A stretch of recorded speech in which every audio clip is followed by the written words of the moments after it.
If you want a vision of the future, Winston, imagine a boot stamping on a human face forever. You want answers? I think I'm entitled. You want answers? I want the truth! You can't handle the truth! Someone is trying to teach me a lesson in futility. Why am I the only one who isn't killed? They will run you dizzy. They will pile falsehood on top of falsehood until you can't tell a lie from the truth, and you won't even want to. That's how the powerful keep their power. Don't you read the papers? I just want to say one word to you. Just one word. Yes, sir. Are you listening? Yes, I am. Plastics. I'm going to get your money for you. But if you don't get the President of the United States on that phone, you know what's going to happen to you? What? You're going to have to answer to the Coca-Cola Company. The world is a college of corporations, inexorably determined by the immutable bylaws of business. The world is a business, Mr. Beale. It has been since man crawled out of the slime.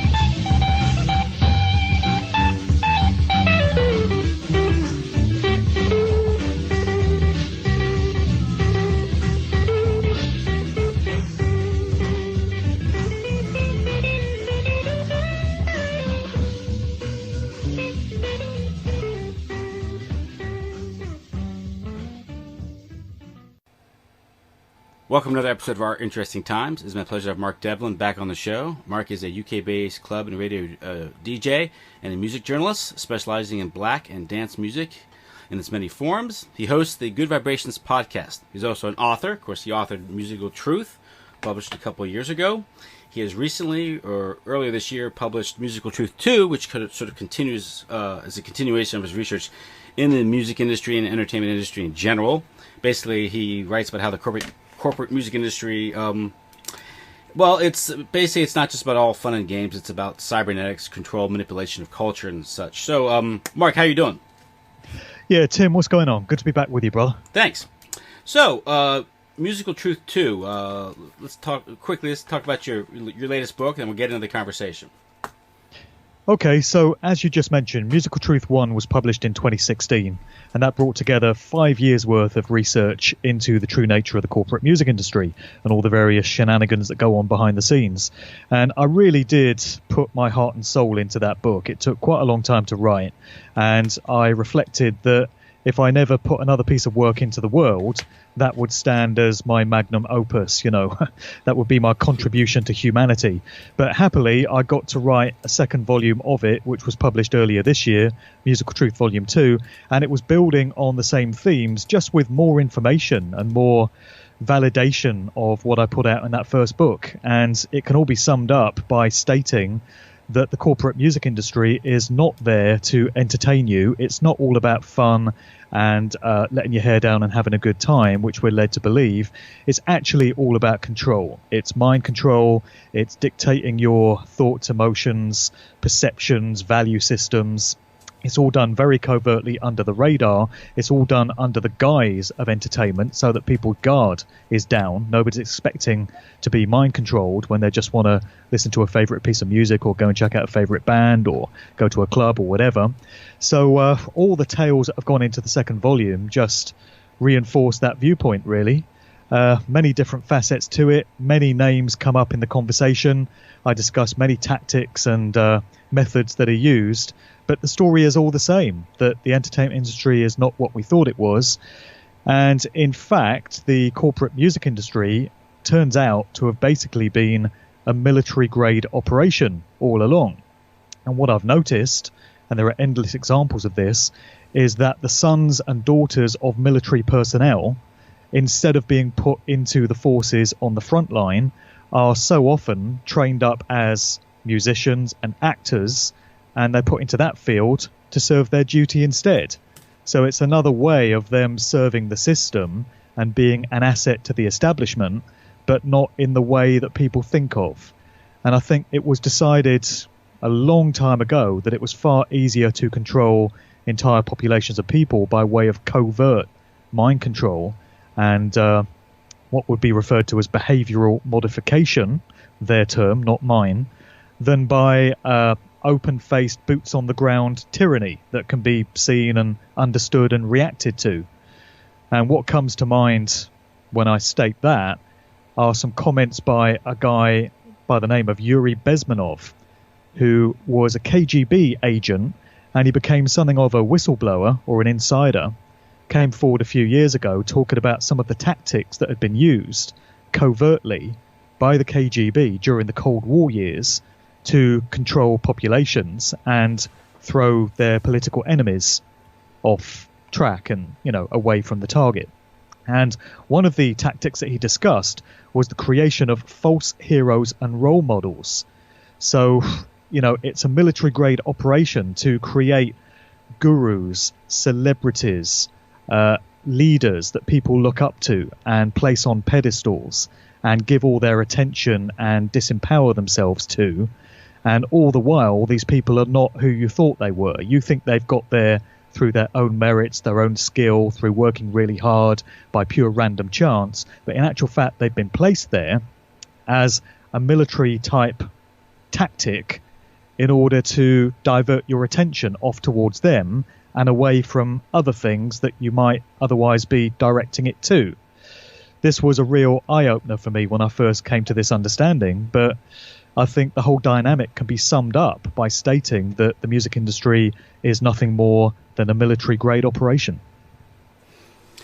Yeah, it's difficult for people to wrap their head around that because nothing can at least on a superficial level can be more separated than say the culture of Hollywood than maybe the culture of the Pentagon or CIA in these things. But as you look beneath the surface, anyone who's done even a cursory examination of these things, that the connections are deep, and it's pretty obvious that the powers that be wouldn't want something as as influential as entertainment, whether it be the movies, television, or music. Music is very influential to to just let it develop on its own.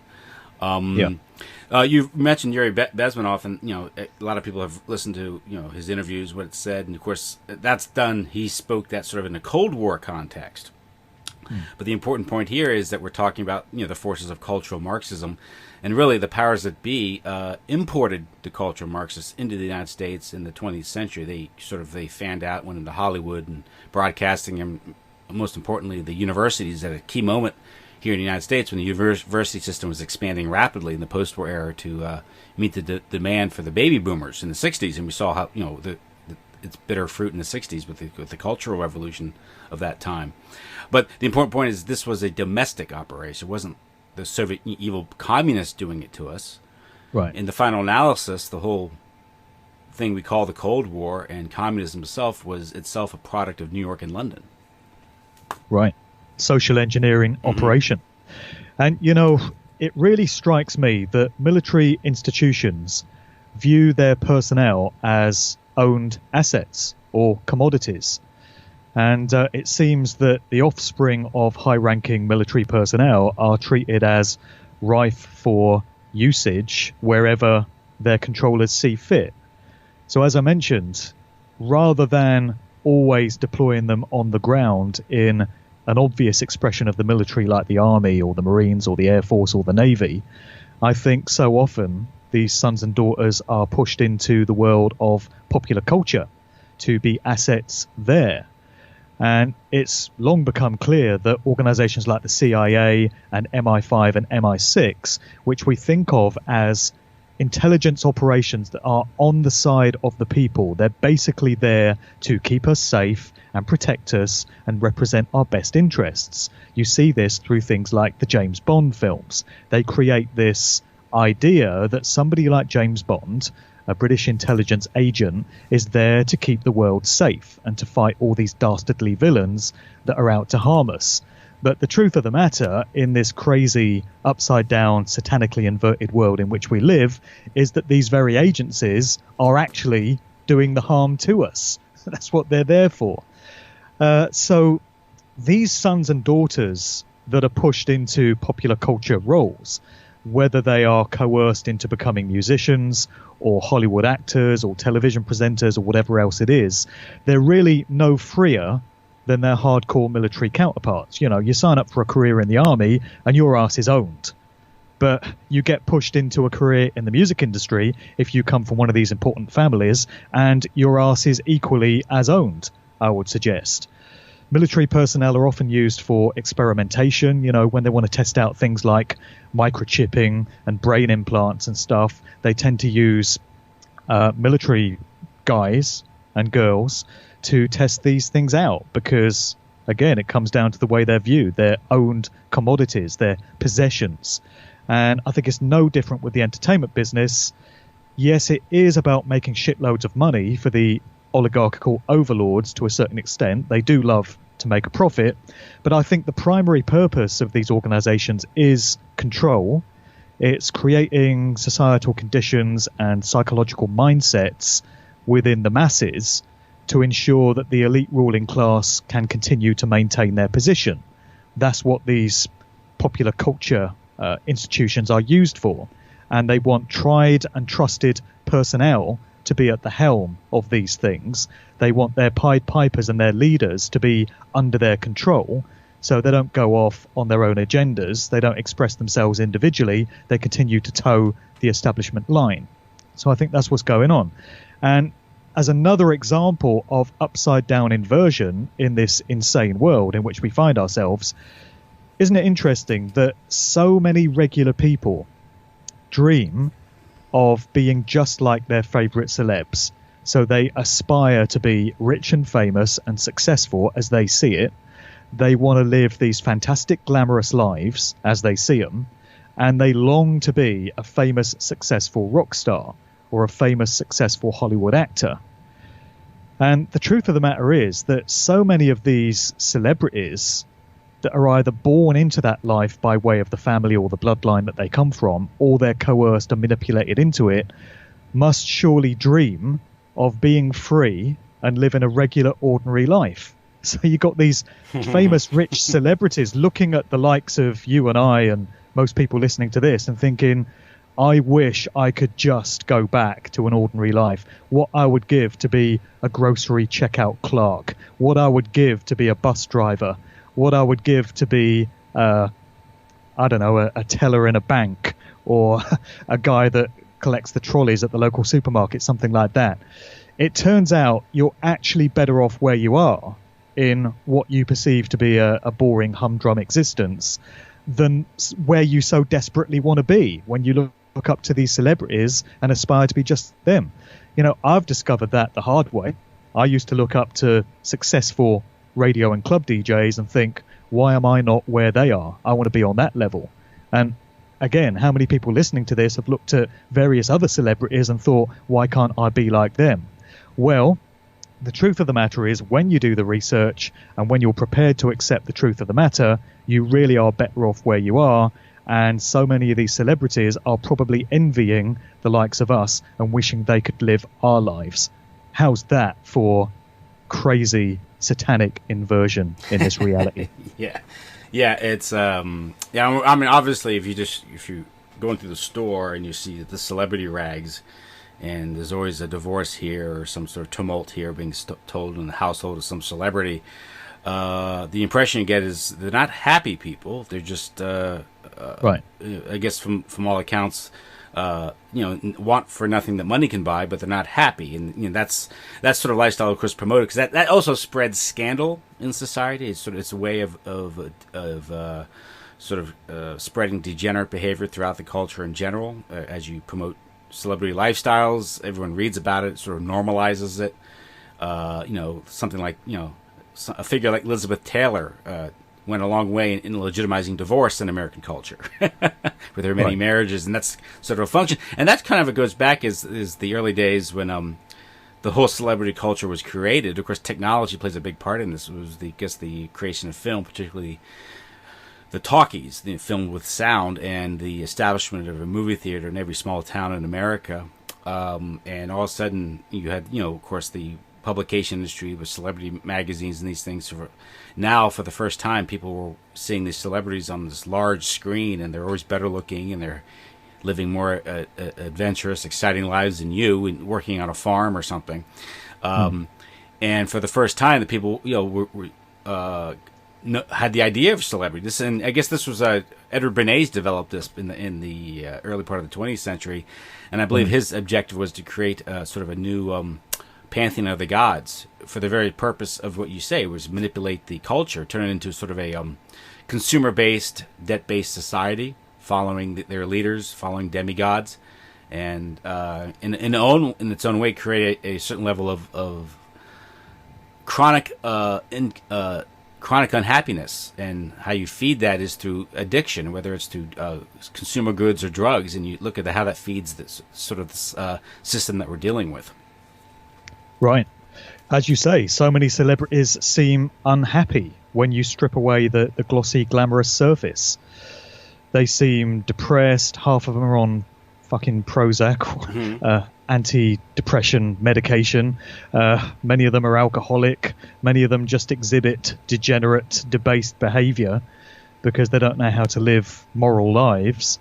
And really, is that any way to live? Is that anything to aspire to?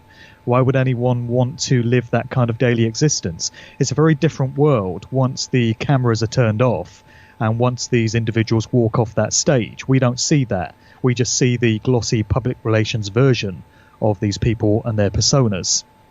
So I'm pretty sure that those who are selected for this type of service to the establishment undergo their own version of military boot camp. And this would be in the form of lifetime actor training schools. So I'm sure a lot of them are these foundations and academies that you get for the performing arts. A lot of these places have to function as a version of military boot camp where these chosen ones go and get trained up to be very skilled and accomplished and polished musicians or actors or whatever other kind of performers they're going to be. Because you see so many of these people emerging all of a sudden as fully formed rock stars. They're all ready to go. They've got their skill and their talent and their public image all in place. Look at how young the Beatles and the Rolling Stones were when they first emerged on the scene. They arrived as these fully formed groups, all ready to take the public by storm and become ultra successful very, very quick. The Beatles were, between the ages of 18 and 20 when they first broke through with Love Me Do in the UK in late 1962, and then early 64 when they burst onto the American scene as a result of their Ed Sullivan Show appearance. Very, very young guys. The Rolling Stones also very early 20s when they first emerged. Mick Jagger came out of the London School of Economics, as all rock stars do. Why else would you study there? And I really do wonder about these lifetime actor training schools and where they all are and what the public front is for many of them. I'm convinced the Brit School in Croydon is one of these, just south of London. In the town of Croydon, you've got this institution known as the Brit School, and so many prominent British musicians who've gone on to become very commercially successful have trained at this place. I think from memory, Lily Allen was trained up there, Amy Winehouse, James Blunt, Kate Nash. There's going to be many, many others I've forgotten, but people can look up the Brit School in Croydon and see some of the names that have emerged out of this place. And there've got to be many other institutions similar to this. And, a good question, I think, would be, why do the offspring of important historical bloodlines and aristocratic families, as well as military families, and those steeped in organizations like the CIA and British intelligence and things like that, why do they end up as rock stars, musicians, or some other kind of entertainers? Because we see so many examples of this. One thing that came across my radar in the last week was I was reminded of the situation with Marianne Faithfull. So she was kind of a groupie, for want of a better phrase, with the Rolling Stones. She hung out with that group, and she was the one-time lover of Brian Jones, the founder of the Rolling Stones. Then she seemed to go over to Mick Jagger and become his partner, and I think she had a thing going with Keith Richards as well. So basically a groupie, hung out with the band, took shitloads of drugs, hung out in these commune-type living situations that band was involved with, and just lived this very degenerate, debased rock star kind of lifestyle. But you look at her background, and her father, surprise, surprise, would you believe it, sit down so you don't fall over in shock, was a career military man. But also she emanates from an aristocratic bloodline, which goes all the way back to the Masoch family coming out of Austria. And it's from that family that we get the term masochist, as in sadomasochist. They had ties to the Marquis de Sade. So that's the family that Marianne Faithfull came out of. You might imagine she'd live rather more a dignified existence than hanging around in squalid communes doing drugs with stoned out rock stars. But that's how she ended up. How else do you explain situations like that other than these are people fulfilling roles that have been set out for them by way of their backgrounds, their families, because they're all serving the establishment, and these roles that they're given are part of agendas to change culture and to change societal attitudes. Marianne Faithfull is just one of so many examples we can give of that type of dynamic. Yeah, another name that comes up is Patty Boyd. Right. With Eric Clapton and George Harrison, and of course she's supposedly the inspiration for the song Layla. So yeah, you have these, and again, it's not so much how they're living; it's just how their lifestyles are then splashed on the front pages of of newspapers, and it's promoted in the music and these things. And this is promoting a certain lifestyle. The sort of elite deviancy that we see among these aristocratic families is somewhat well known. I'm reminded of the, if you recall, I did an interview a while back regarding the Beatles and sort of the Profumo affair, and with Matt Sergio, and how that involved. He talks about that movie. I think it's The Bank Job. And that involves. The supposed photographs was Princess Margaret engaging in the British Princess Margaret engaging in photographs of her engaging in behavior, and it was sort of a way to get a hold of these photographs and these things. But the whole idea of promoting the scandal itself, the Profumo affair was a way of ushering in a new era into London, which was then up until the 60s was sort of a conservative staid environment. Then that created the era of swinging London, and it coincided with sort of the cultural revolution that the Beatles were helping ushering in, but it's also the function of these sex scandals and just getting the front pages and these things, and it helped sort of usher in, of course, the new government under, I guess there was Harold Wilson, and the fall of the I guess it was the Macmillan government the year before. But it's sort of a cultural shift. And Harold Wilson, would take photographs with the Beatles and these things, and he was more hip. And I think you referenced in your book sort of the and even Matt Sergio mentioned sort of this sort of repeated again with Tony Blair, in Cool Britannia, and Tony Blair versus John Major. Tony Blair could be seen with rock stars, and it could be rumored that he smoked pot too, and these things. This is all part of again, like Bill Clinton, right? Yeah, like Bill Clinton playing the saxophone. And then also Bill Clinton had his own scandal, right? Many, and how that changed how just a couple. Yeah, it changed public discourse about how we talk about these things, and it sort of normalizes these things. It's sort of a social alchemy that's occurring when these things are supposedly revealed. Right. So, that was a great interview you did with Matt Sergio, and I'd certainly encourage people to go back and listen to that. He's a really skilled researcher. He's got his site, The Occult Beatles, which he's putting most of his energy into at the moment. He was also behind the Conspiro Media site. And he's put out some really good information. I've cited him a few times in my books. He specializes in looking at the 60s counterculture from a London point of view. So most attention goes towards California in those times, but Matt's shown that there was a whole scene happening in Britain, and there's just links going off all over the place. There's connections going into military intelligence once again. There's connections going into the world of aristocracy, expressions of the government. There's mind control, there's drugs, there's pedophilia, and usually when you find one of these elements, the others aren't far from the surface. That's something I've noticed, unfortunately.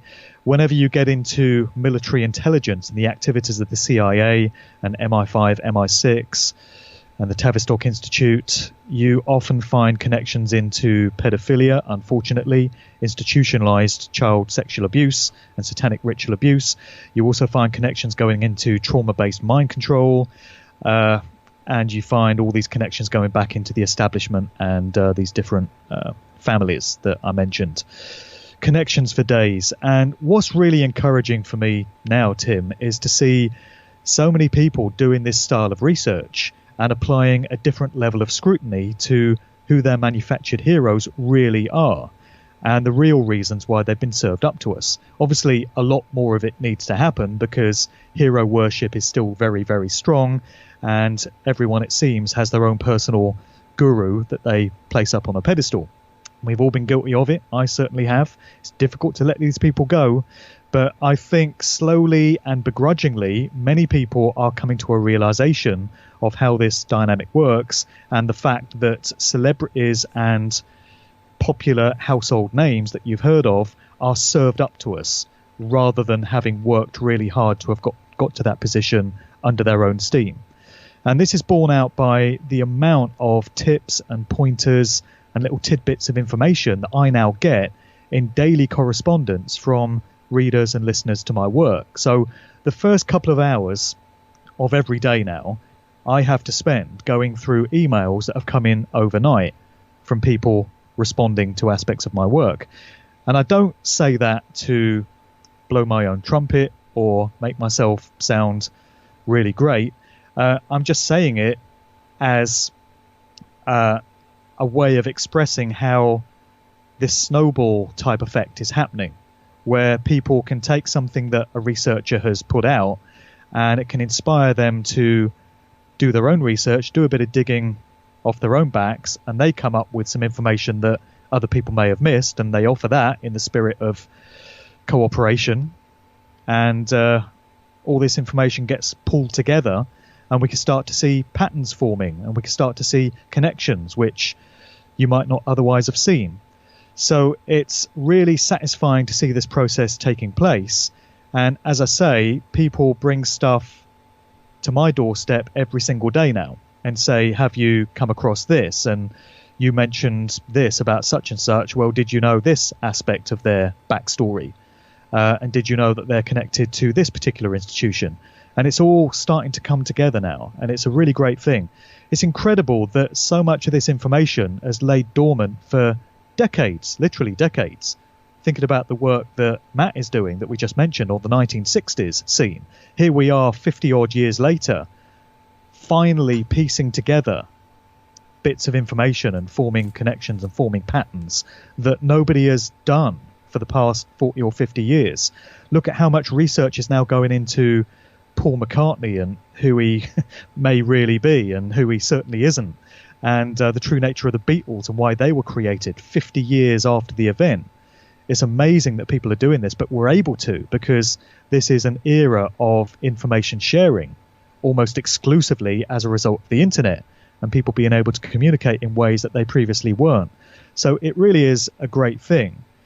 And I thought we could maybe look at some examples of scenarios that have been raised by people that have got in touch with me in recent weeks and some of the stuff they've raised, because it's all stuff that was missed by me, but they tell me it was my work that inspired them to dig this stuff up, and now they've brought it across my radar, and it's eye-opening for me to see.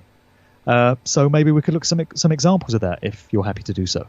Oh, yeah, certainly. We're getting that, and this whole idea of sort of this crowdsourcing or open source investigation is the way to go, because you simply can't rely on the official organs or the official biographies of these people. Same way you can't look at the textbooks or the academic historians to rely on what's really happened in history. They tell an interesting story, but it's the reality is far different. So, yes, certainly, let's get into it. Yeah, let's look at some examples. And really, most of this information that people bring to me is already in the public domain. And that's really what this style of research is all about. You can take information that is readily available to anyone. You don't have to go digging in obscure libraries and, getting documents through Freedom of Information Acts and things like that, although it's certainly useful to do so. But you can find out so much through looking at newspaper reports and obituaries and official biographies online and aspects of Wikipedia. Of course, Wikipedia is controlled. It is a limited hangout. It is a mouthpiece for the establishment, so we shouldn't place too much stock in everything that it says. But nevertheless, some of the citations that you get from a Wikipedia entry can tell you a lot. And they just present things in a really blasé sort of fashion. So they'll say, oh, here's a famous rock star you've heard of, and his mother worked in the Pentagon and his father was a high-ranking Navy admiral. But anyway, he formed this band and he did these songs and stuff, and they just act like it's nothing, that this is who this person's parents were. But a vigilant researcher will look at something like that and go, wait, hang on, his dad was what? So why then did this guy turn out to be a punk musician? Wouldn't you have expected him to do something similar to his father, or to have some kind of different role in society to being a punk musician? So it's a case of looking at all this information that is readily available and bringing it all together and seeing what it tells you, particularly in tandem with research that's gone before, where we can see how some of these dynamics play out. And one thing I've noticed is every time you think you found a genre which is pure and unsullied, you can say, oh, I know the psychedelic rock scene that came out of the counterculture in the 60s was dirty as hell. There's connections for days going into the CIA and the military and stuff. And the punk and new wave scene, it's pretty obvious that came out of these same expressions of the establishment. But, the drum and bass scene is pure. That evolved organically. Or the acid house scene just came about as a result of 4 London DJs going to Ibiza and bringing these tunes back, and all these records coming out of Chicago. That's pure and clean and unsullied. Well, you come to realize in the end that none of them are clean and unsullied. I've had to come to this very harsh realization with hip-hop culture just recently. Because, what currently passes for hip-hop is obviously completely debased and complete garbage. And it's satanic at its core when you get down to the agendas that it's being used for. But I used to go back to the early days of hip-hop culture, and I considered it to be this beautiful art form that evolved organically out of the streets of the South Bronx in New York, out of the sound system culture that was brought by guys like Kool Herc and Africa Bambaataa and Grandmaster Flash. And it just went off and swept up all these communities in its wake and became a way for these people to express themselves artistically. And it was a wonderful, pure thing. Well, certain information that's come across my radar recently has caused me to question whether the story is quite that simple, and whether any scene evolves that innocently off its own back versus being made to go off in certain desired directions. Or even if it does start out organically and pure, at some point during its development, there seems to be a stage where it was hijacked and subverted and, went off in certain desired directions. With the hip-hop thing, it was the revelations about Africa Bambaataa that came out a couple of years ago, where he was accused by initially 2 guys who were formerly a part of the Universal Zulu Nation, this collective group of which he was the figurehead. They came out and accused him of sexually molesting them when they were young boys back in the late 70s, early 80s. And then many, many other people have come forward in the wake of those 2 to say, yes, it's been well known that Bambaataa has been a child molester. So that caused me to question who this guy really is and how it is that he became the flag bearer and the Pied Piper of the whole hip-hop culture genre. you've got to ask these questions. So that kind of set me off into looking deeper into that whole thing. And I discovered some things that were very unsettling that I really didn't want to find. But if you're an open-minded, critically thinking truth seeker and you go wherever the information takes you, you have to be prepared to go to some dark and devastating places sometimes. So it's led me to believe that there aren't really any genres which are untouched by these hidden hands of manipulation. And it seems many people agree with me. And this is borne out by all these comments that I get from people that now get in touch. One guy got in touch a few months ago, and he said that it's his belief that the social controllers have these different genres and these different scenes ready and waiting. They have the blueprints for them already in place. And they decide when the time is right to unleash them on the general public. So they've got a basic idea of what a music scene is going to consist of, what the basic sound is going to be, what the target demographic is going to be. Is it going to be aimed at primarily black people? Is it going to be aimed at primarily white rockers that are into, certain types of music and eschew certain other types of music? What kind of dress code is it going to have? What sort of fashions are going to go with it? What is the drug of choice going to be? Because it seems each of these music genres has its own chosen drug, whether it's ecstasy or weed or heroin or LSD, whatever it is. And this guy stated that he thinks they've got all these things ready to roll out in these different decades, and I don't think he's wrong. Anyway, maybe we should start with a really interesting one, which was brought to my attention just a few days ago. So I'm going to be quoting some people that have got in touch. I'm not going to give their names because I don't think they'd appreciate it, and it doesn't really matter. The only thing that's important is that these are real people out there that have just got in touch with this stuff.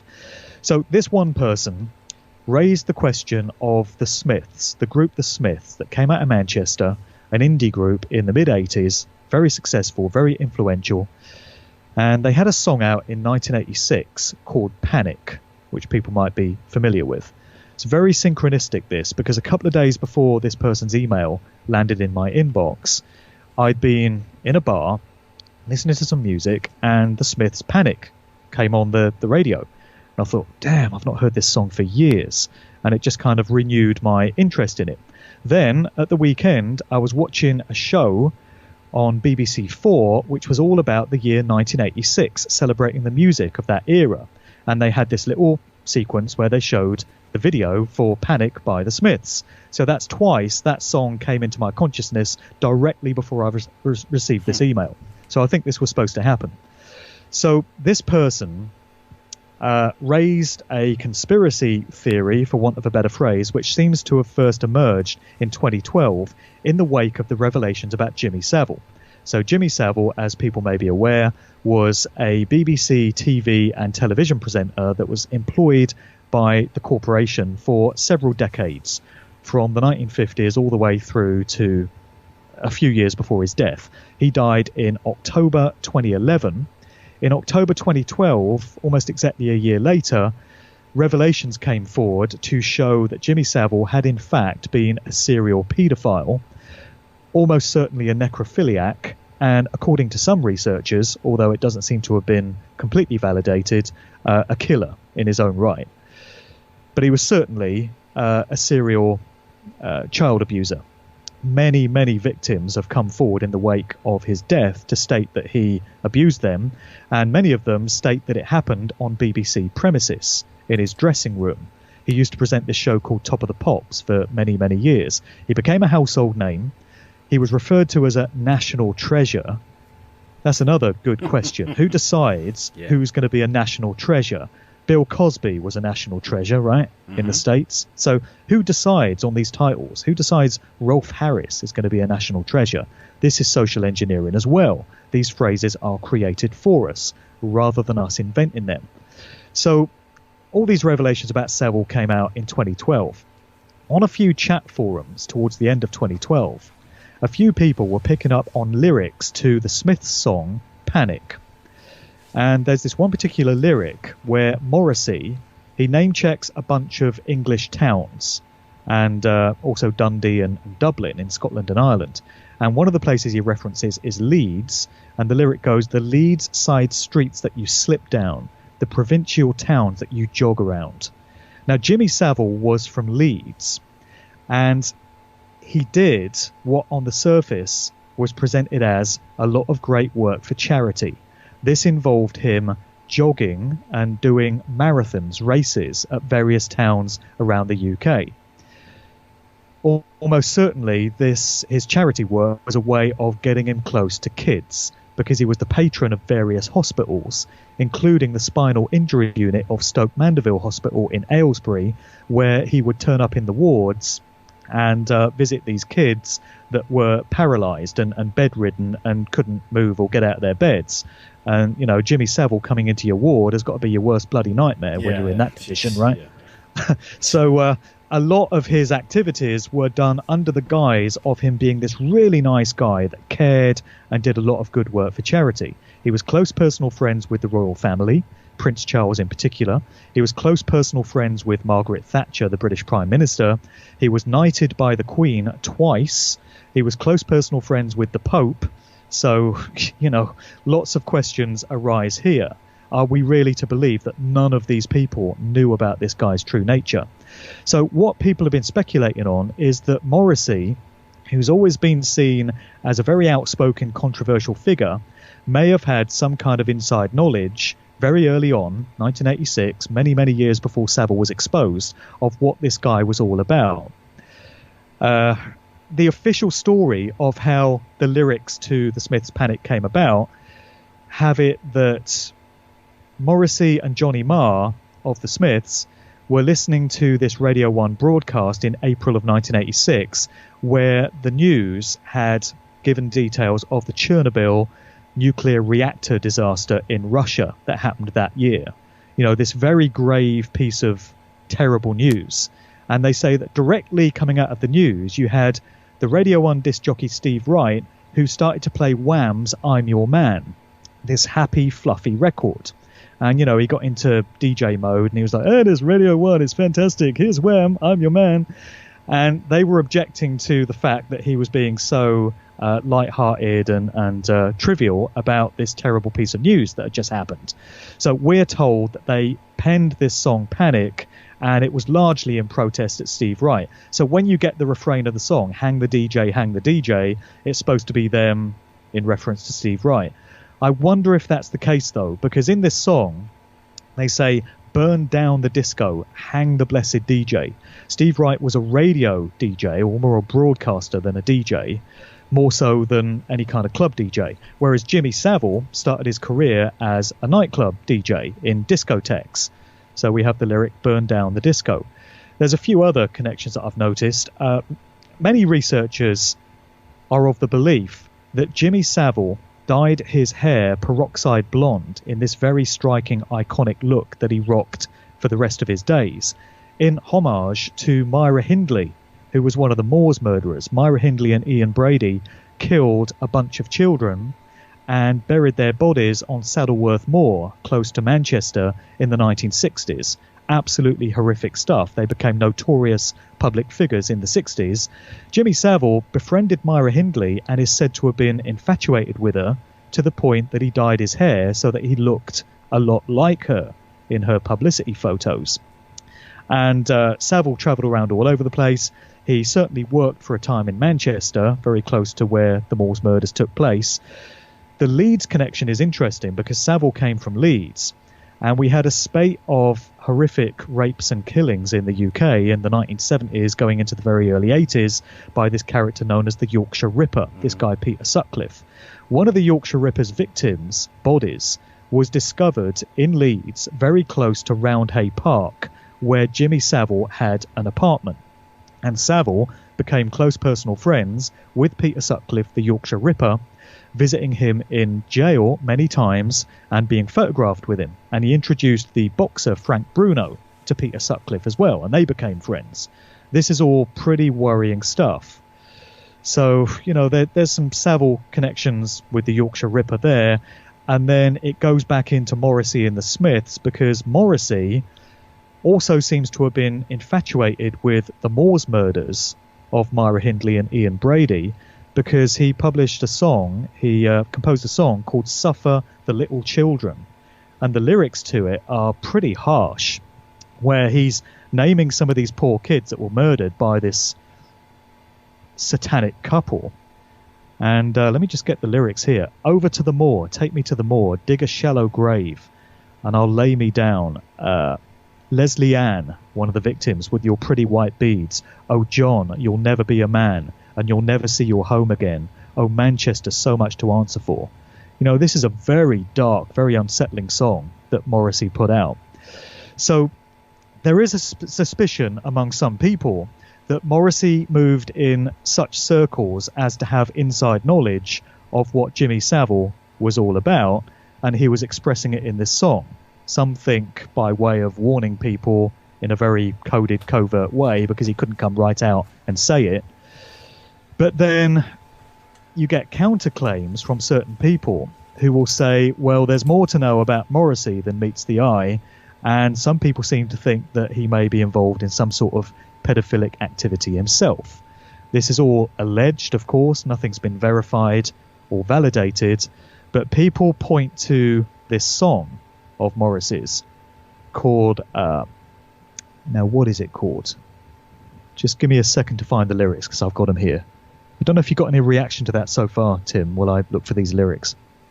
Well, I mean, obviously, Savile was exposed posthumously, right?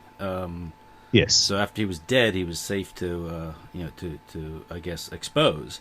Of course, we're led to believe that nothing was above Savile, it was just Savile. But of course, his connections to to Prime Minister Margaret Thatcher, to the royal family, to many of the premier musical acts. I think there's photographs of him hanging out with the Beatles, Prince Charles, these things. And it's interesting the point that he would, again, don the disguise of philanthropy to carry out his crimes, because that seems to be a modus operandi of a lot of the elites as to, Well, it does. I mean, David Rockefeller was described as a philanthropist. Yes. And so's Bill Gates. Bill Gates, as they conspire to depopulate and poison, the general population to dumb everyone down. Obviously the whole tactic of opening up foundations, and this is a whole way that you can carry out high-level criminality and fraud, is through these various foundations. Recently, of course, fairly recently, we've had the exposure of the Clinton Foundation, and some of the things it's facilitated or been involved in. Of course, we're not seeing any real criminal prosecutions, despite the large amount of evidence that, at the very least, it's a money laundering operation. But you do get a lot of evidence of dark things occurring with human trafficking and these things, not just sort of resource extraction or stealing money. These things, directing aid money to profiting off it. I think Hillary's brother got control of some mines down in Haiti, and you've had construction of, for what I heard, is luxury resort facilities in Haiti, some parts of Haiti, with a lot of this relief money. So, right. So the song that I was thinking of by the Smiths is called "Handsome Devil," and we can look at some lyrics which are a little bit unsettling. He says, "A boy in the bush is worth two in the hand. I think I can help you get through your exams." Okay, so he appears to be addressing a schoolboy here. He says, "And you skip, but you deserve it. You deserve it, deserve it. And when we're in your scholarly room, who will swallow whom? When we're in your scholarly room, who will swallow whom? There's more to life than books, you know, but not much more. Oh, you handsome devil." So, don't know about you, but that's raised a few alarm bells for me. I've always actually rather liked Morrissey. I enjoyed the music of the Smiths. I liked a lot of his solo stuff, and I've always liked the fact that he has been outspoken and controversial, and he makes the headlines. In particular, he's been a very outspoken vegetarian. The Smiths put out the album Meat is Murder back in 1985, and that song stands as a really damning kind of manifesto for vegetarianism and exposing the horrors of what goes on in slaughterhouses. So I always rather liked him for that. But there are some disturbing elements to his persona. He was due to go on tour with Cliff Richard the other year, which seems a very unlikely music pairing. That's a bit like Tupac going on tour with Liberace. Yes. Morrissey and Cliff Richard is not Yeah. a pairing that I would automatically think of. That got cancelled in the end when it was announced that Morrissey had a form of cancer, interestingly, and Cliff Richard was undergoing a scandal of his own involving allegations of child abuse at this particular event where he was present with the pastor Billy Graham. So Cliff Richard's been embroiled in that whole stuff. So is there more to know about Morrissey and the Smiths? There probably is. And it's just an interesting one for people to consider, I think, particularly in light of the lyrics of that song. One other possibility, if you don't accept that Morrissey was exposing stuff that he knew about Savile but couldn't come right out and say at that time, is that he was in some way tapping subconsciously into some kind of collective consciousness, I guess. This is something you hear about from time to time. Thomas Sheridan did a presentation on this phenomena at AV9, the Alternative View 9 conference in May over here in the UK. He was talking about 9/11 and all these apparent examples of predictive programming in popular culture, where movies and music videos and stuff seemed to foreshadow elements of what was going to happen in September 2001 in the days and decades prior to it. And his view is that it's not foreknowledge on the parts of these musicians and these filmmakers that this is going to happen, but they're somehow intuiting it and channeling it through getting in touch with spirit guides, I guess. This is something you hear about artistic types, whether they're music makers or painters or sculptors or writers. They seem to be able to channel ideas and expressions of consciousness into their work by, getting in touch with entities maybe or other forms of consciousness. This is where the word music comes from, the idea of the muses. The muses were these kind of entities, these non-human entities that I think Greek and Roman society used to speak of, and people were able to get into altered forms of consciousness and make contact with these entities and intuit information from them.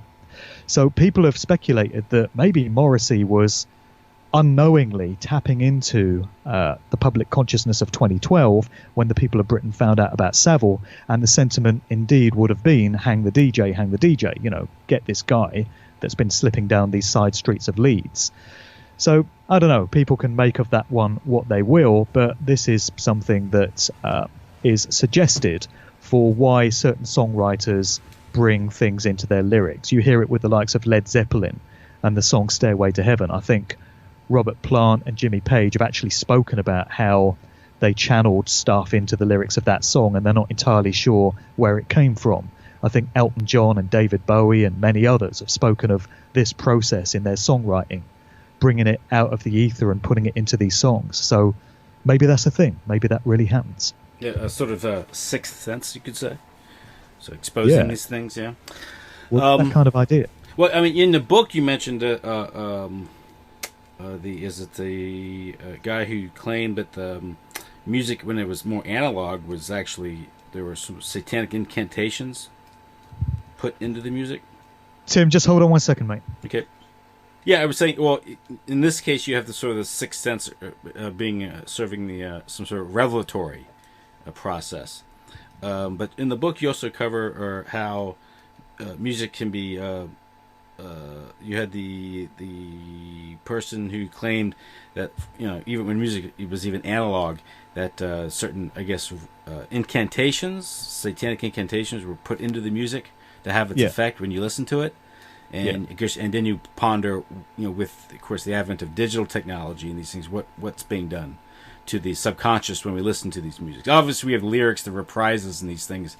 People start singing a song like look at something like the song "Sympathy for the Devil," where you have the Satanist Mick Jagger, where he comes out and sings this very popular song, and the whole people are singing to it, and here's the devil, and there's an element of revelation to it because you can say that he's just saying the influence of the devil and throughout human history and throughout human history. But nevertheless, it's the devil coming out. He's being revealed for his influence throughout history, and you have people singing along to it. What's the effect of that over the long haul? Listen to these songs, singing the reprises. We all know that with music, that the tempo and the beat will have effect on how one behaves. Who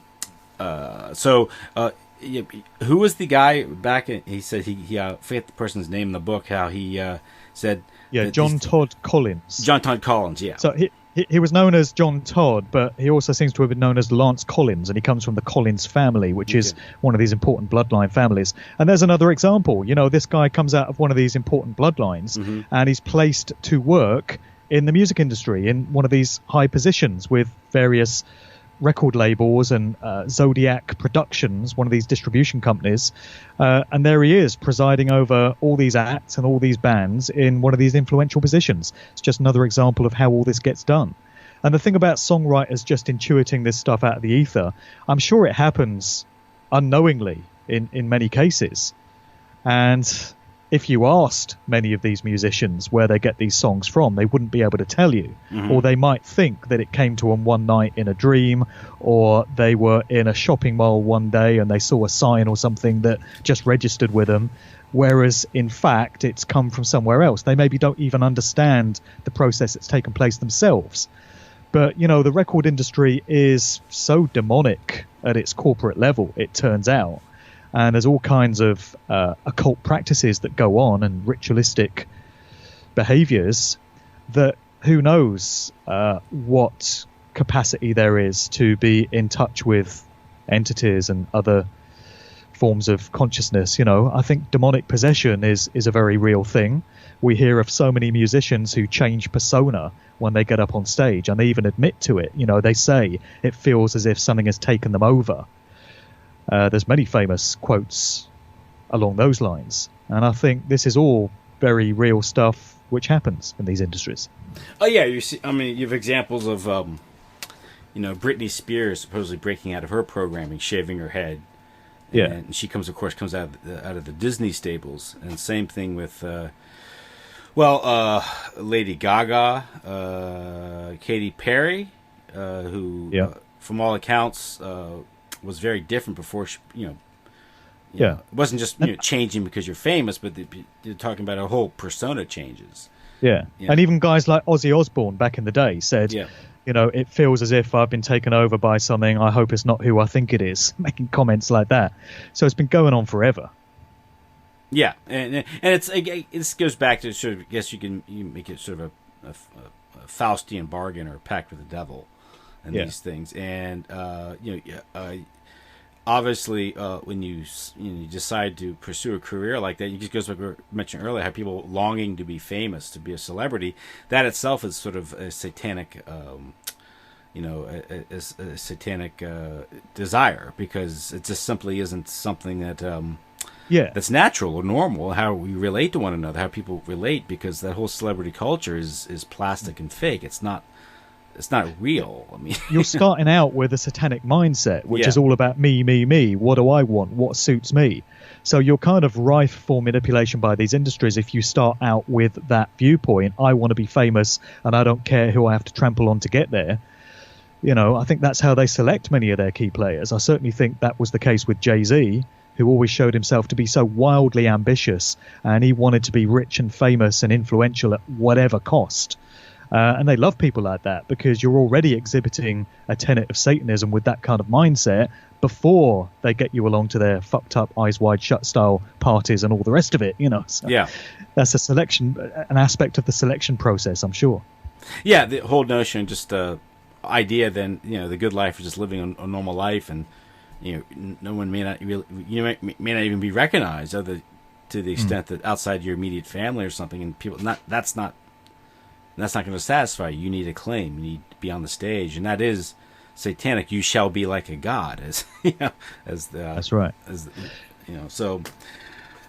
All right, so I've got another piece of correspondence here. I thought we could just move on to the next act. Somebody brought REM to my attention. So REM is a band that I've never really gone for. I don't know much about them. Never really been my cup of tea. But this person picked up on some comments that I'd made in the book and which I've raised in other interviews concerning the Copeland family. So this was Miles Copeland, a big-time career CIA officer, legendary within intelligence circles. He had 3 sons who all went to work in the music industry: Miles Copeland Jr., Ian Copeland, and Stuart Copeland, best known as the drummer with the Police. And this family really had a stranglehold on the whole punk and new wave movement. They very much directed that whole genre and were responsible for the way it got established, and they oversaw many of the big bands that came out of those scenes.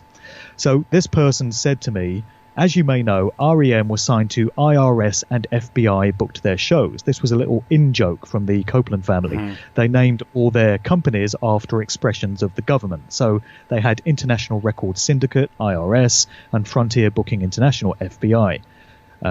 Very funny joke. So this guy says REM were very close to the Copeland brothers. They even opened for the Police at Shea Stadium in New York and at other dates. Then it struck me that this military intelligence connection no doubt explains singer Michael Stipe's infamous reluctance to talk about his father, who, quote, flew helicopters in Vietnam, end quote. I think that did come from Michael Stipe. There are obvious comparisons to be drawn with Jim Morrison, who used to state that his parents were dead in interviews. Like Morrison, Stipe is known for his socially conscious lyrics, which appear to be diametrically opposed to those one would assume his father held. So Orange Crush, for example, the REM song, is about the use of Agent Orange in Vietnam. And this person says Stipe himself may be an MKUltra victim. He grew up on military bases around the world. This is something we get time and time again. The stories that come out of Laurel Canyon, as told by Dave McGowan, are very well known now. The likes of Frank Zappa and John Phillips and, of course, Jim Morrison and all those musicians out of that scene. There are connections there into the military, and many of these musicians were army brats that grew up on military bases and were educated there. So here we have another one with Michael Stipe. REM become this very successful, prominent, influential band. And he doesn't really want to get into what his father did, although you can do a bit of digging and you can discover that he was yet another military guy. And this is another thing that we get so often: groups making songs that appear to show that they're on our side, and they appear to be rallying against the establishment and making out that they're not with all that stuff, they're on the side of the people, they're just like us.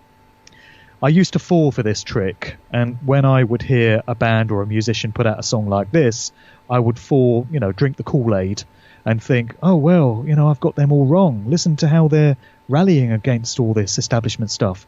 But I've come to understand that it's another military-grade tactic, and I refer to it as the disarmament tactic in my book. It's where one of these controlled bands that are doing the bidding of those that tell them what to do deliberately put out material that causes people to let their guard down. So you do indeed think they're a voice for the people and that they're basically on our side. It goes back to the Yuri Bezmenov stuff, I suppose, false heroes and role models and all these covert tactics for making an enemy So the drop same their thing guard. with offering a reform politician, offering reform, Right. against the system, and it's a relief valve or something, or misdirection. Right. And you can think of people like Russell Brand, who is as controlled as they come. He was Katy Perry's mind control handler, for fuck's sake. And the symbolism in his work couldn't be more blatant if it bashed you around the head savagely with a baseball bat studded with nails, screaming, I am symbolism, I am symbolism. But still, a lot of people fell for Russell Brand's act when he appeared on these TV shows, talking about we need a revolution of consciousness and we need to overthrow the political oligarchy and all this BS, which was all just calculated propaganda. And we had the same thing, in my view, with Jim Carrey when he came out on interviews saying, oh, I've discovered the true nature of what we're doing here, and it's amazing, it blows my mind, we're spirit souls undergoing these conscious experiences. And he's saying all the kind of stuff that makes you think he's become a truther in inverted commas, and he's broken out of the matrix and he understands the true nature of this reality and all this stuff. But to me, it's just another expression of this dynamic of false heroes and role models making you think they're on your side. Yeah, and so you're going to, again, devote a lot of emotional energy money and time into following them, as opposed to sort of just thinking these things out yourself, and also thinking that also it sort of reestablishes some trust or faith in the system itself, that you believe that there's within the power structure there's an alternative, they're competing, there's a check on the oligarchs, and they're going to represent your interest, and maybe voting isn't a waste of time. Right. The system does work, broadly speaking, and so you're not going to you're not going to step outside the matrix, so to speak. Exactly. So another piece of correspondence concerns another band, and we have another Miles Copeland connection here. So this is to do with The Fall, the punk band The Fall, coming out of Manchester, 1976. Their singer, their founding member, Marquis Smith, died in January this year, age 60. But anyway, this person says they're always a fan of The Fall. Great cryptic lyrics full of visions of the future. Massively influenced by the writer of Blade Runner, Philip K. Dick. Now, this is where it gets interesting. Who gave them their first break? Miles Copeland, no less. This is Miles Copeland Jr., the record executive coming out of that CIA family. This person says The Fall was signed to one of his offshoot labels. Marquis Smith evidently spoke very highly of Miles Copeland in interviews. He booked The Fall, this is Copeland, to support The Clash in their infamous series of gigs in 1981. Marquis Smith's ex-wife, Brix Smith, named after Brixton in London, and she was born Laura Elise Salinger. So she was Jewish and from America, but she married Marquis Smith and moved over to the UK. Her mother was an executive for the CBS TV network. And this person says Brix Smith met Marquis Smith at a Chicago concert in April 1983 and moved to his native United Kingdom, where they settled in Manchester and married in July of that year. That's fast work. What is that? 3 months from meeting to getting married. So, quick work there, Mark. Fall's ex-bass player Steve Hanley claims in his autobiography that Marquis Smith had a CIA contact, and he wonders if it was Miles Copeland. Marquis Smith also predicted the Manchester Arndale bombings, this person says, and Terry Waite's kidnapping. Terry Waite was a special envoy to the Archbishop of Canterbury, and he was reportedly kidnapped by Beirut terrorists in 1987, I think it was, and held in captivity in Lebanon till 1991, according to the official story. So Marquis Smith apparently predicted that it was going to happen. This person also says that The Fall put out 33 albums and had 66 members across its history. And then looking some further into Brix Smith, Marquis Smith's wife, there's this story reported by a newspaper where she was in Disney World on a romantic break with the violinist Nigel Kennedy. So this is another industry relationship. Nigel Kennedy is a quite well-known classical music player that always rocked a punkish kind of anti-establishment look, so he's probably just another lifetime actor. So she's on this break with him at Disney World, and this newspaper report says Brix Smith was looking around for some consolation because her relationship wasn't going so well when one of the amusement park's Mickey Mouses started flirting with her. She says, I was so unhappy and depressed and on Prozac, here we go, and miserable. I was in such a bad way that Mickey Mouse seemed like a good option, but only if he kept his head on. This alerted my attention because I've done research into trauma-based mind control and particularly monarch mind control programming, an aspect of MK Ultra, which ties right back into Disney. And it's known in some circles as Mickey Mouse programming. So Mickey Mouse, with his distinctive headpiece with those protruding ears, is an emblem or a motif for a particular style of mind control programming. So Michael Jackson is rumoured to have been a part of this program, and this brings in the whole Mickey Mouse Club coming out of Disney, where the likes of Britney Spears, Christina Aguilera, Justin Timberlake and Miley Cyrus got their first big break.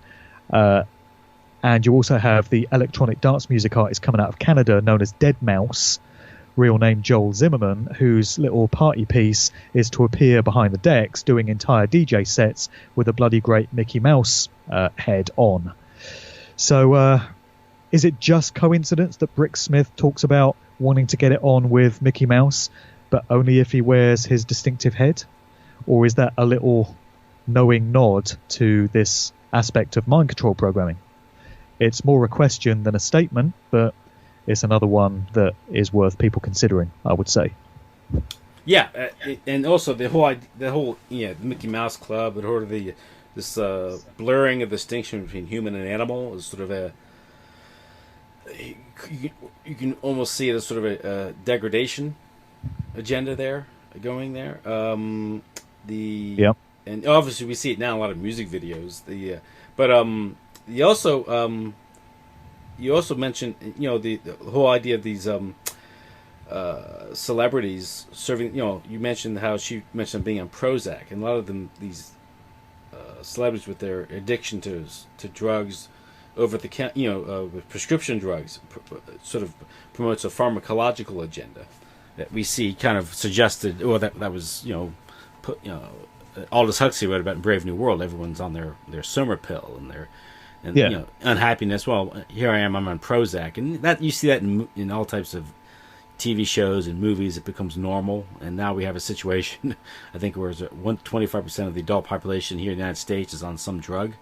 Yeah, and it normalizes these things. It's kind of implying that your favorite celeb is on Prozac, so you should be too. It's fine, everyone's doing it.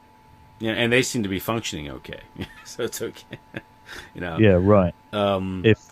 If beating up cars with umbrellas and running into oncoming traffic is good behavior, I don't know. One thing you also mentioned in the book is this how a celebrity will be marketed, put up there, served out on a plate for us. They'll I guess develop a certain amount of credibility through their art form, but then be used to promote a certain agendas, right? I mean, they're just Yeah, I mean, the normalization of Prozac and other pharmaceutical drugs is one aspect of that. Mm-hmm. And then you see so many celebrities suddenly supporting LGBT rights or getting in on the transgender movement. And there are many female artists out of the UK that are linked to that scene now. So Kim Wilde, who was a big female solo artist in the 80s, in more recent years has been nailing her colours to the whole LGBT mast. And Samantha Fox the same way, who was a page 3 topless model turned pop star in the 80s. And Cyndi Lauper, I think, is big on that LGBT scene, and Madonna has endorsed it as well. So it's just many examples of what these artists are used for.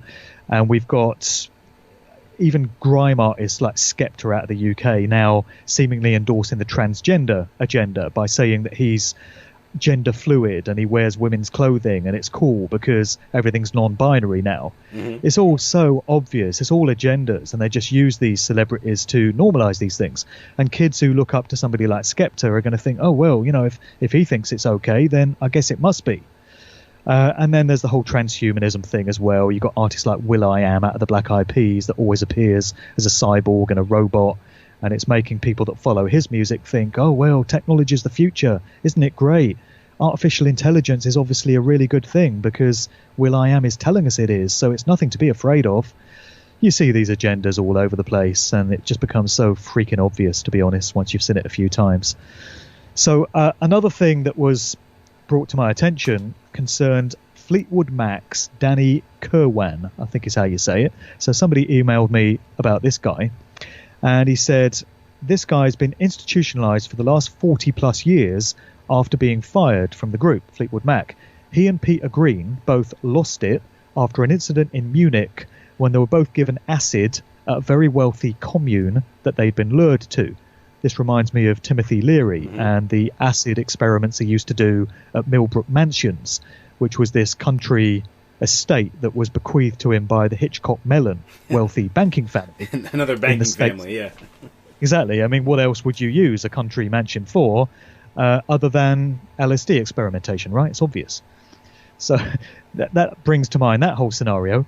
So apparently this guy from Fleetwood Mac was involved in LSD experiments at this wealthy commune, And so this person that emailed me says, a friend told me he'd met Danny in the 90s and he said that he'd been experimented on at an American Army base. Here we go again, a link into mind control, programming, and the military. No one believed him, and by then he was living in a homeless hostel. Peter Green, this person says, has been hearing voices since then, and of course the band went on to achieve megastardom in the US. When he told me this story, it brought to mind one which I included in my last book, and it concerned members of the Detroit 1960s proto-punk group known as MC5, Motor City 5. And I relayed a story in there of Wayne Kramer and Michael Davis of this group, who were inmates at the Federal Medicine Center in Lexington, Kentucky. Initially, this place was known colloquially as the United States Narcotic Farm. I mean, where else would you find a couple of rockers than in one of these places, right? Although it's described as a federal prison for inmates requiring medical or mental health care, it's also one of the key hospitals involved in the CIA's MKUltra drug experimentation program.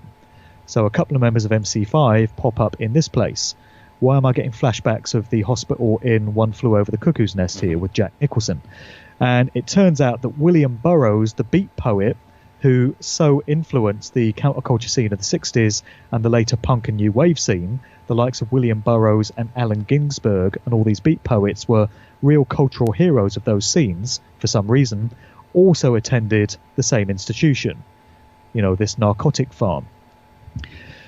Just deviating slightly from the music industry to the Hollywood film industry here, we have a connection going back into MKUltra. When I read that paragraph about that place being one of the key hospitals that was used in the MKUltra mind control program, I was reminded of an email that I got from somebody regarding Nicole Kidman's father, the famous Hollywood actress Nicole Kidman, who was put together with Tom Cruise for many years. Tom Cruise has always struck me as being a likely candidate for mind control programming through some of his strange behaviors. But Nicole Kidman's father was Dr. Anthony Kidman. This person that emailed me said he was literally connected to MKUltra, publishing papers with known MKUltra doctors and working at St. Elizabeth's Hospital in Washington, D.C., where Bear Elsley, L. Ron Hubbard, and Ezra Pound, Eustace Mullen's mentor, were all mental patients at some time. He says Nicole Kidman's father was a clinical psychologist and a member of the Ninth Circle satanic cult in Sydney, Australia. Dr. Anthony Kidman immediately fled to Singapore after he'd been accused of rape, torture, and murders of several children. He died in Singapore September 12, 2014, this person says. A month after those accusations, his death was not due to natural causes, although Wikipedia would tell you he had a heart attack. So here we have another connection between MKUltra, the CIA, and a famous celebrity. In this case, the Hollywood actress Nicole Kidman, whose career, of course, went stratospheric, as so many of them do. Isn't that all interesting stuff? Yeah, again, they're tying in MKUltra into Hollywood, and of course, a lot of these actresses and actors, strong indications that they are what, lack of a better term, mind controlled. They're trauma-based mind controlled, and that's why we see them often going into these rehab centers like Wonderland and these things, and which some people say is another form of reprogramming or mind control. Some people suggest that even the whole agent system is a sort of a cover for a handling system. The agents, the talent agencies handle these people in a way. But of course, given her role in Eyes Wide Shut, which some people see as sort of a revelatory film, absolutely, about the elite and why would she be picked, and the whole Scientology angle there. I think because Stanley Kubrick's daughter, I think, was into Scientology and had been estranged from him or something, and I think some people say it was his attempt to sort of reconnect with her. But it's again, we get into this, all these. Well, it's all starting to come together. And you have all these. You come actors, to realize that. Yeah, it's all coming full circle, and the connections and the spin-offs and the tentacles go off in all kinds of different directions. But it's all becoming so clear now. All these seemingly disparate, random, standalone things from throughout history and from throughout these different facets of popular culture. It's all starting to come together, and it's all starting to make some sense now, and you realize it's not random at all. None of it. So this same person that had emailed me about that guy from Fleetwood Mac went on to talk about Eric Clapton. Mm-hmm. Okay, so he says, one guy who I shouldn't name, he says, was in a band with Eric Clapton in the 60s, and we were talking about blues and stuff and its associations with Satanism. Mm-hmm. We've got that whole legend of Robert Johnson meeting the devil at the crossroads back in the day and selling his soul for fame and fortune. That seems to be a variation on this Faustian bargain idea that you see recurring throughout the music industry throughout the decades. This person, the emailer says, told me that Clapton had taken part in a ritual where a cat was sacrificed. His goal was to achieve the absolute number one position as a guitarist in the business. The sacrifice took place and the black cat was slaughtered. My friend pointed out shortly thereafter what happened to Clapton's direct rivals at the time. Hendrix died, Peter Green lost his mind, and Mick Taylor became an alcoholic heroin addict. Clapton grabbed the crown as well as his best friend's wife. That would be Pattie Boyd, I guess, who we mentioned earlier, who was the wife of George Harrison for a time as well. And now, what's this story about the helicopter crash? I think I've got it here. Yeah, more on Eric Clapton, which comes from my book, Musical Truth Volume 1. I mentioned this. A story that devastated the public in 1991 was the tragic death of Eric Clapton's 4-year-old son, Connor, who plunged from the open window of Clapton's 53rd floor apartment in Manhattan. Clapton had fathered Connor with Italian model Laurie Del Santo while he was still married to Pattie Boyd, who'd previously been the first wife of George Harrison. Connor's death came during an unlucky period for Clapton. 7 months earlier, fellow musician Stevie Ray Vaughan, plus Clapton's manager, agent, bodyguard, assistant tour manager, and a pilot, had all been killed in a helicopter crash after leaving a gig in Wisconsin. Clapton dedicated the song Tears in Heaven to the memory of Connor. Inevitably, however, rumours have persisted that there may have been foul play involved in the boys' fall. Did seem very suspicious. We've got this whole thing about ritual sacrifice, a blood sacrifice of a close family member or a close personal friend, which many of these celebrities are required to submit or to undergo in exchange for the fame and fortune that's gifted to them. So, of course, many people think that the fall of this poor boy may be connected with Clapton's success in some way. Just a rumour, of course, just a theory, unproven, but it's one that constantly crops up. And then you've got this horrific helicopter crash where all these people die. So could be some more to that. And you've got this strange story of Eric Clapton apparently, reportedly, taking part in this ritual where a cat was sacrificed. I'm reminded of early stories of Aleister Crowley from that, where Crowley apparently, when he was first becoming adept at occultism, decided to sacrifice a cat because he wanted to test out this theory that it had 9 lives. So he, strangled it and burnt it and drowned it and all these different kind of things to see if it would survive. Fairly horrible story, but that's one that sprang to mind. And also there's this story of Sid Vicious. I forget who it was, but it was a close personal friend of Sid Vicious in a documentary, was recounting this time that he was in a flat with Sid during his early years with the Sex Pistols, or early days, I should say, because he was only in the band for about a year. And this person said that Sid Vicious had this cat, I think it was a stray cat that he got in his flat, and he decided to hang the cat right in front of him, put a rope around the cat's neck, hung it. The cat was traumatized and terrified, and it shat itself and pissed on the floor. And this friend of Sid Vicious just sat there horrified at what was going on, but evidently didn't lift a hand to try and stop it. So just another story that sprang to mind. It's a very strange one that Eric Clapton would be involved in some kind of ritual involving the slaughter of a cat. So, Clapton's not really come up in many stories before, but there's a few for you. Yeah, and you had that whole, I guess, that meme or Eric Clapton is God that, that was people would write on walls.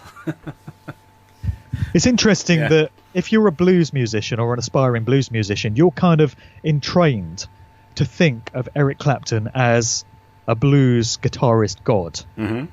And also Jimmy Page. Mm-hmm. These are two guys that you kind of have to revere. So you hear all these artists in interviews, oh yeah, Eric Clapton's my hero, Jimmy Page, best guitar player ever. And it's a similar kind of thing to hip-hop. If you want to be a hip-hop DJ or a turntablist or a rapper, it's kind of expected of you to give it up for Kool Herc, Africa Bambaataa, and Grandmaster Flash.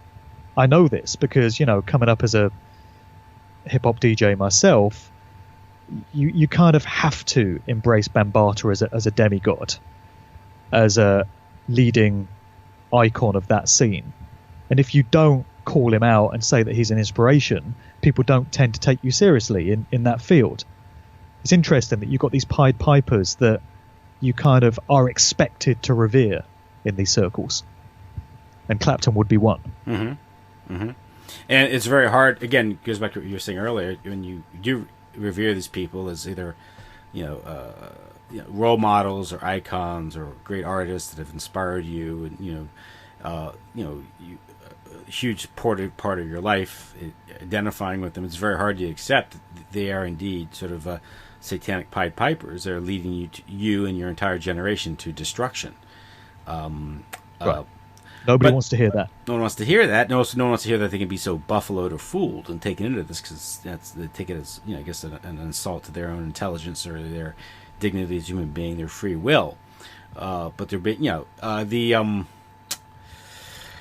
again, it's hard to see that some of these weird things should be going on behind the scenes in the music industry and entertainment in general. But again, we do get glimpses of it. Whether it's strange deaths and Satanism, actresses being being decapitated in car accidents, and their acolytes of Anton LaVey and these things. Why were these? Why is it so widespread?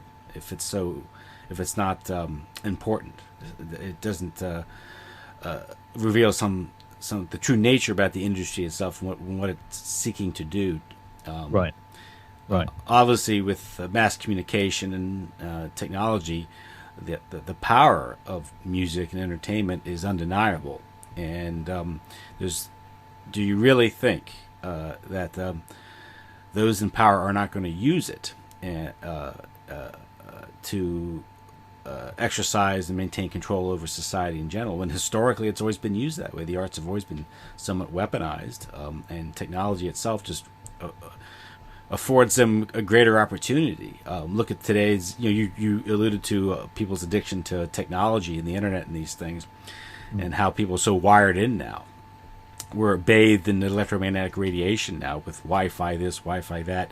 People's attention spans have been shortened. They have to be constantly entertained and stimulated. And it's all done. What were you talking about again?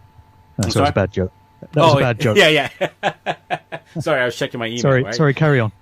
Checking Twitter or checking Instagram. Yeah.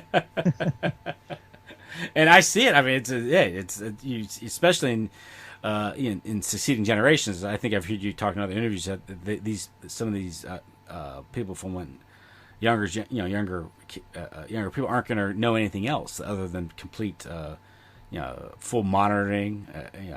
Whether it's self-driving cars or computer chips in their forearms so they can go by.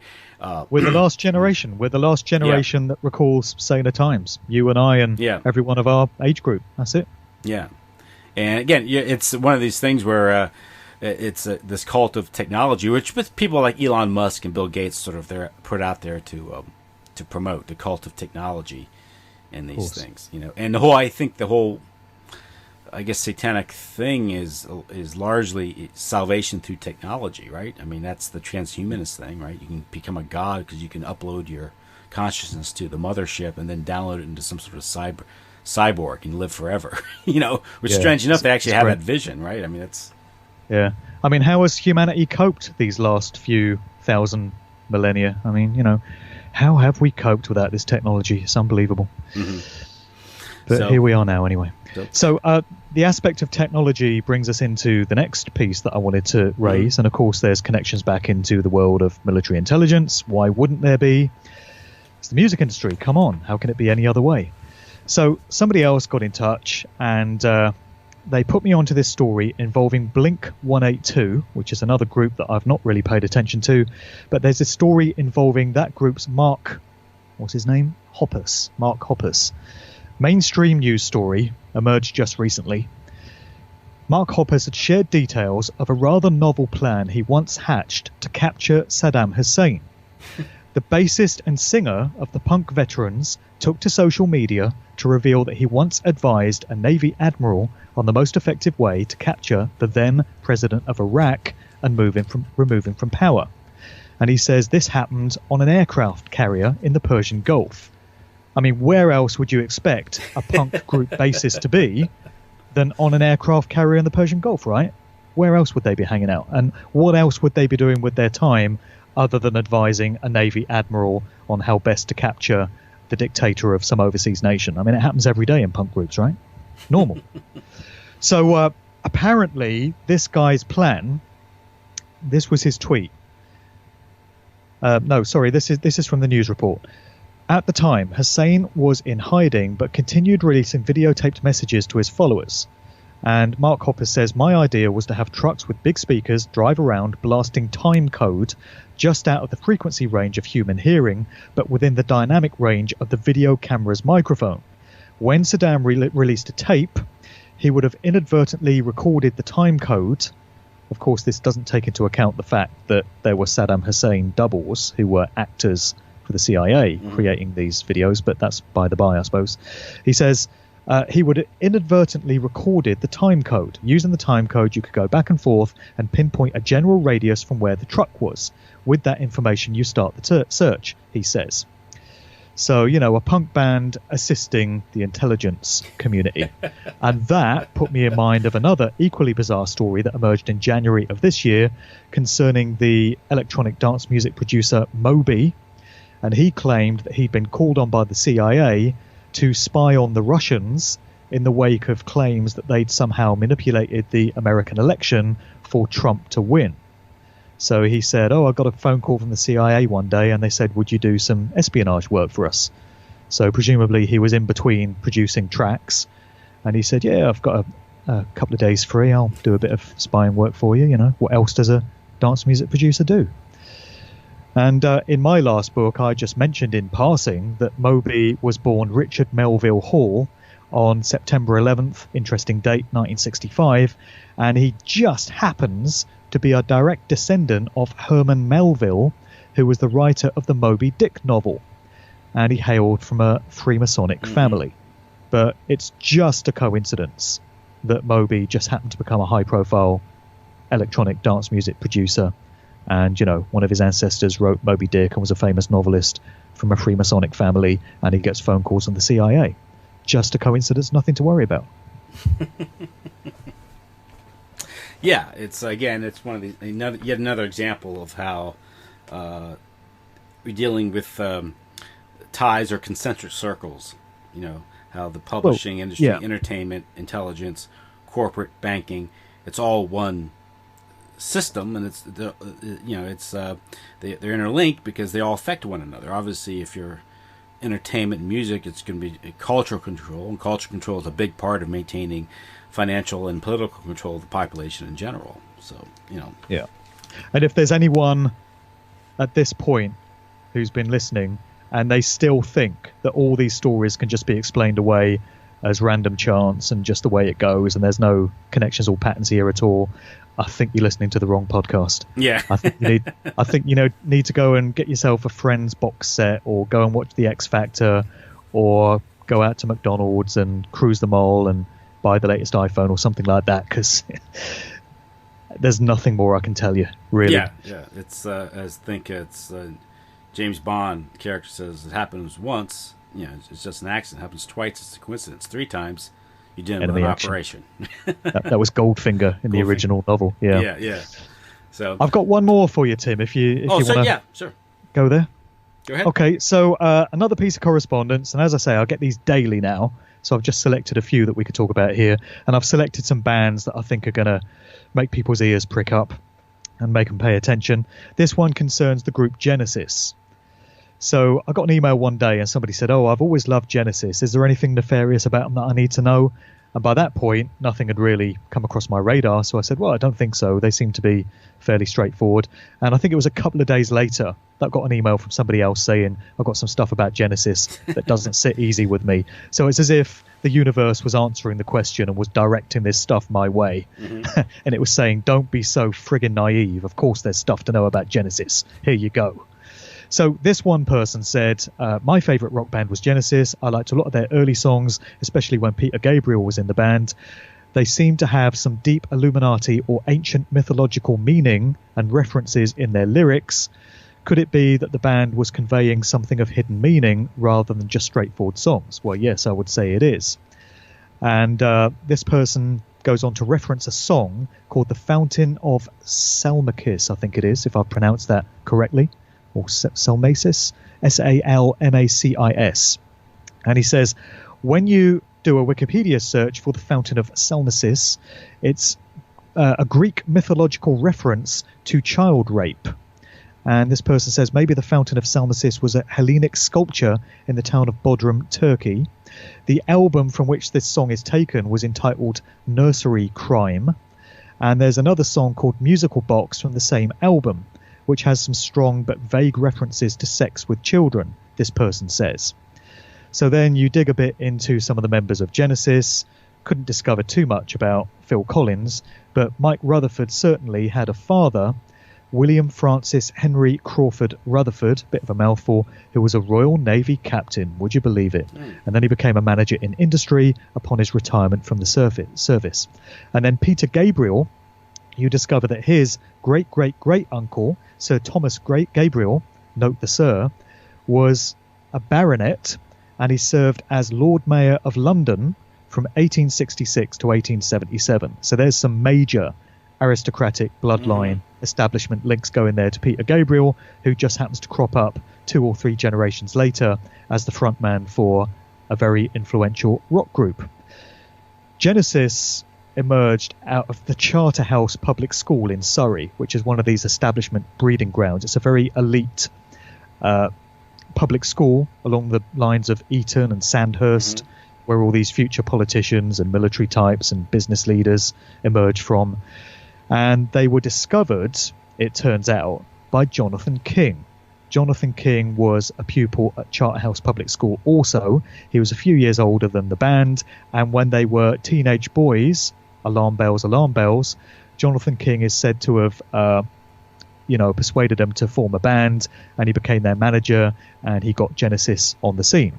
Jonathan King was also employed by the BBC for some time, contemporary with Jimmy Savile, and long before the Savile revelations broke, or any of the recent spate of them, Jonathan King was exposed as having been a paedophile with a predilection for young boys.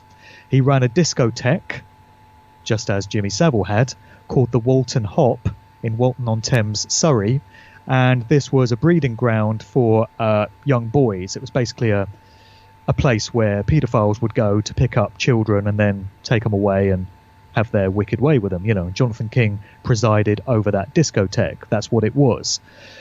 The manager of the Bay City Rollers, Tam Patton, was linked to that whole thing as well, as was Chris Denning, who was yet another DJ employed by the BBC. He was on Radio 1 for a number of years, and he was part of this paedophile ring with Jonathan King, it later emerged. And this is the guy, Jonathan King, who established Genesis and was their first manager and put them on the map. So that alone is full cause for concern for me. And then when you factor in things like them calling an album Nursery Crime and including songs that seem to reference child pedophilia going back into history, we seem to have a few warning signs there as well. And this is the case with so many groups. Somebody else had messaged me and said, oh, my favourite group is Madness. Surely there's nothing to discover about them. Well, unfortunately, Madness's videos are absolutely laden with mind control imagery that hint at programming, and you got the very name of the group, Madness, known as the Nutty Boys. Do we have some little hints at mind control going on there? Got to ask these questions. Yeah, and, and the fact you might not like the answers, but you're either going to go there or you're not. Yeah, everywhere you look, whether it's the motion picture industry, music industry, entertainment, these unfortunately, most people's idea of reality and the culture is formed by them, and going back, as technology has allowed for more centralized control of these things, at least distribution and mass, influence. When you point out that so many figures that are involved in forming these bands, producing the music, making these movies are pedophiles, degenerates. They're in charge of the entertainment fare that most people consume, and whether subconsciously or overtly, people are going to start to reflect the values and behavior of the people that produce the music, which is probably sort of the objective of the entertainment industry itself, is that people will start to embrace and reflect the values that are being promoted by by music, by movies, and these things. And that's why these figures like Aleister Crowley, Jimmy Page, who reportedly was a devotee of Aleister Crowley, and the fact that the lifestyles of some of these people, the rich and famous, of these celebrities, this debauched lifestyle is written about and publicized so much, is there to make people either envy them or to somehow imitate their behavior in one degree or another. And as a result, society is degraded, and once you get degraded, you become a slave to your passions and your appetites. You are indeed a slave to the system itself, which is empowered to provide those things which you so desire, and that itself is the ultimate corruption, and that's the satanic agenda right there. And you lay out all these cases, and I don't see how someone can come to any conclusion, look at the industry itself as being benign or just being just entertainment and these things, and as so many people will allow their children to take in this stuff, to imbibe it, and they'll wonder why as a few years go by, they don't recognize their children anymore.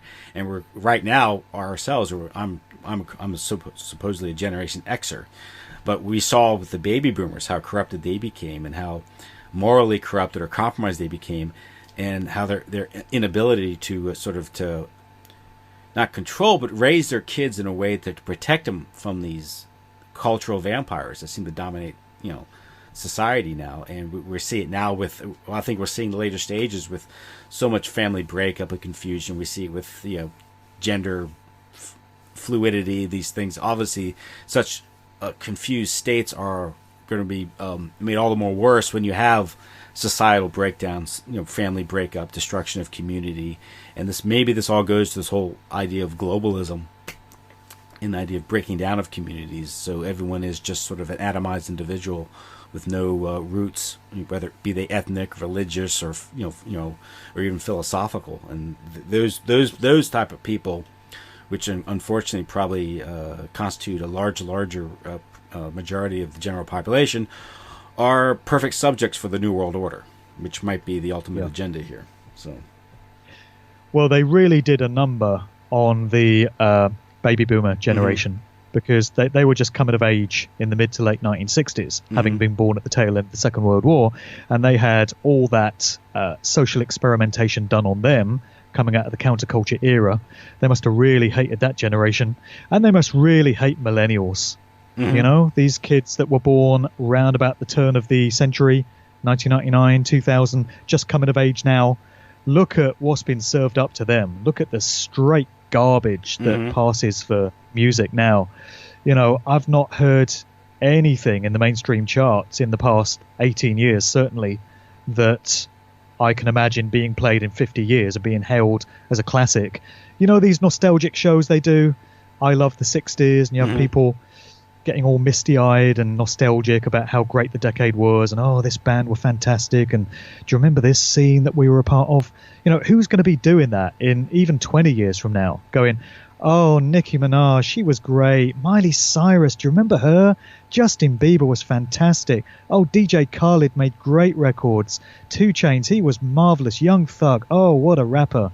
Can't see it happening myself. The music is garbage. They're getting all this mind control programming. They're being entrained to embrace transgenderism, transhumanism, the smart grid, Internet of Things society, technology. Isn't it great? Just go out and party, kids. That's the message from all this music. Life is short and it's meaningless and it's pointless ultimately. So just get out and get wrecked, Yeah. Take drugs, shag whoever you want. Get drunk and wake up in a gutter the following morning. It's great. That's what life's all about. And that's the message that's being dumped on the millennials. So they must really hate them as well. Yeah. The other day, I heard the Beatles' Day Tripper. I think I keep getting all these synchronistic episodes where, the Smiths was playing everywhere the other day, just in preface to that email that I got about the lyrics to the song Panic. And I was looking into some Paul McCartney research, and don't get me started on that because I'll be here for another several hours. But as part of this, I heard Day Tripper by the Beatles, and the lyric just leapt out at me where it goes, "It took me so long to find out, and I found out." And I think that could be my epitaph. Mm-hmm. It took me so long to find out, and I found out. So here I am, and so many other researchers, so many other people, and not even professional researchers, just regular folk of the type that email me daily, are piecing all this stuff together and coming to realize that they've had a massive number done on them, and they've spent their whole life being mind controlled, and they're all saying it took me so long to find out, but I found out. And you can come to find out if you want to, if you choose to. It's going to take a very heavy level of denial, just blocking it out and not wanting to hear it, or naivety, thinking the world is basically a nice place and everything's normal, but every now and again you just get one of these anomalies, but it's nothing to worry about, honest. Or it's going to take somebody with a career and an ulterior motive to protect. So somebody that has a salary and a pension plan that relies upon them towing the official line, not rocking the boat, and just going along to get along. You've got to be in one of those positions, I feel, to not be able to accept now in 2018 that something is desperately wrong with the corporate music industry, and these groups and these musicians are not who you thought they were, and these songs are not what you thought they were. And I'm not out, as I've stated many times, to piss on anyone's parade. I don't want to have to destroy people's perceptions of their heroes. I take no pleasure in that. I'm just presenting information that I've come across that I think people might find useful and might want to take on board for themselves to come up with their own conclusions concerning who these people are and what these institutions are being used for. You can reject it if you choose, but I'm just someone, along with others, that's putting this information out there, and you can do with it what you will. I think it's very important that people do have access to this information. You're not going to get it from the mainstream media. You're not going to get it from Wikipedia. You're only going to get it from radio shows like this and, researchers such as myself and many others that offer it to you in the very best of spirits, the most well-meaning of spirits, because I just want people to be able to make more informed decisions based on getting access to information. So that's why I do what I do, and that's why I'm going to continue doing it. Excellent. So that's Mark Devlin. He is the author of Musical Truth 2 and, of course, Musical Truth. I guess where's the best place to get that book, Mark? Well, you can get both of them from Amazon if you choose, but if people want to leave Amazon out of the picture and come direct to the author, authors always get a better deal when you cut, that middleman out of the equation. So if people want to email me direct on markdevlinuk@gmail.com, and if they want to pay by PayPal, then I can post out signed copies of the books. And I can post those anywhere. It doesn't just have to be in the UK. Mm-hmm. I post out to America all the time and all around the world. So just drop me an email to markdevlinuk@gmail.com and I can get a copy of the book off to you. There is a Kindle version of it, and very shortly I'm planning to get into the studio and record audio versions of both books. It's something I've wanted to do for ages, but it's just been a case of finding the time to sit down and record it. Yeah. Which has been very difficult, but I hope to do that during August, so there should be audio book versions of them available soon for people that like to get their information that way, as I do. Great, and you're still doing the Good Vibrations podcast? Yeah, I've been neglecting it a bit recently just because, again, I've not had the time to put into it, but it does continue, and I've got plans towards the end of this year to step it up and get some more guests on. So you can get the Good Vibrations podcast on iTunes. It's also on my Spreaker account, so if you look for Mark Devlin Good Vibrations on Spreaker, it's there. Also, my Sound of Freedom Conscious Music podcast is from both those sources as well, and that is music with messages, that is uplifting, that inspires, that is the antithesis of all this corporate mind control stuff, real music by real musicians. So if people want to check out the archives to that, I'm up to 85 volumes on it, and you can really get lost in that for days with some music that is really going to speak to you in a profound way, I would suggest. Great. Listen, thanks a lot, Mark. I'll let you go. Enjoy the rest of your thanks, evening. Tim. Thanks for getting me on, man. I appreciate you inviting me onto the podcast, and you're doing lots of great work yourself, putting out some good information. So keep doing your thing as well, man. Thank you, and good day then. Thanks a lot. Bye-bye. All right, all the best. So long. Okay.